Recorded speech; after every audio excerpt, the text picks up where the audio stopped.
আপাতত জমি জটির জেরে থমকে গেল বানগড়ের উন্নয়নের কাজ। কোনো রকম আলোচনা না করে বানগড়ে নির্মাণ কাজ চালানোর অভিযোগ তুলে কাজ স্থগিত রাখলেন স্থানীয় আদিবাসী সম্প্রদায়ের মানুষজন।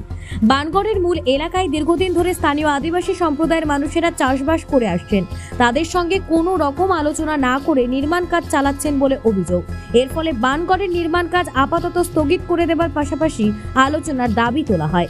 এ বিষয়ে বানগড় ভূমি রক্ষা কমিটির সভাপতি বেঞ্জামিন হেমব্রম জানান, আমরা সর্বপ্রথমে চাই শান্তি বা শান্তিতে বসবাস, প্রথম নম্বর। দ্বিতীয় নম্বর হচ্ছে ওনারা নিজস্ব সায় সম্পত্তির মতো আমাদের কোনো কিছু না বলাতে ওরা নিজের ইচ্ছার মতো ওরা কাজ করে আরম্ভ করলেন কাজ করতে।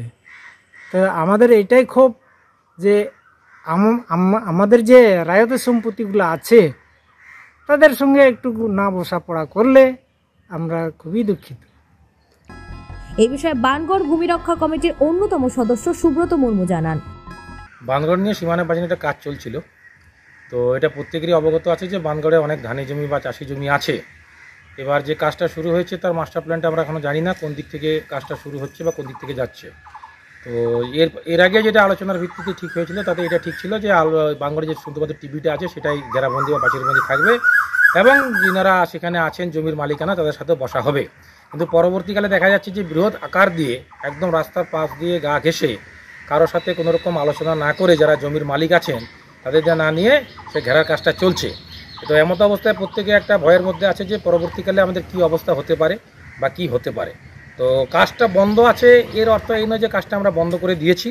কাজটার কথা হচ্ছে যে আমরা প্রত্যেকে আসে বসে আলোচনা করি, তারপরে আলোচনার ভিত্তিতে বাদবাকি সরকারি যা নিয়ম নীতি আছে সেই হিসাবে কাজটা শুরু হলে আমাদের কারো কোনো রকম আপত্তি নেই।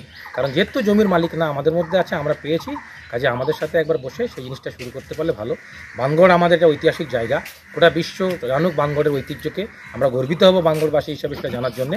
বানগড়বাসীর ঐতিহ্য চাপা থাক এটা আমরা কেউ কোনোভাবেই চাই না, কিন্তু পক্ষান্তরে আমরাও মারা যাই এটাও নিশ্চয়ই আশা করি যারা বানগড় উন্নয়নের সাথে যুক্ত তারাও চান না। গঙ্গারামপুরের বিধায়ক বানগড়ের সামগ্রিক উন্নয়নের জন্য ৪৫ কোটি টাকার প্রস্তাব আর্কোলজিক্যাল সার্ভে অফ ইন্ডিয়াকে দেন। পরিশেষে ২,৮৮,০০,০০০ টাকা ব্যয় করে সম্প্রতি কাজ শুরু হয়েছে, সেই কাজ আপাতত থমকে। এ বিষয়ে বিজেপির বিধায়ক সত্যেন্দ্রনাথ রায় জানান, বানগড় কাজ চলছে। আমাকে বলা হলো যে বানগড়ের কাজ বন্ধ করেছি, কেউ বন্ধ করেনি।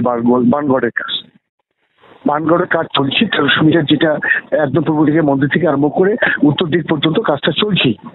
২ নম্বর ওখানে স্থানীয় গরিব আদিবাসী যারা বহুদিন ধরে জমি বানগড় রাজার, ওরা নিচের দিকে জমিগুলো ওরা দখল করে চাষ করে, ইলিশ চাষ করে, ধান চাষ করে।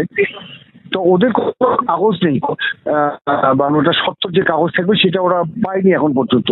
আর পাবে কি করে? ওটা তো বান রাজার সম্পত্তি, ওটা পাবে না, এএসআই সম্পত্তি। কাজে আমি বললাম ওদের সঙ্গে মিটিংয়ে বসে, কয়েকজন মাঝি হারাম ছিলেন, ওখানকার বাপ্পা হাসদা শিক্ষক, ওর ছেলেটি ছিল ভালো ছেলে, ওর বাবার সঙ্গে আমার পরিচয় ছিল।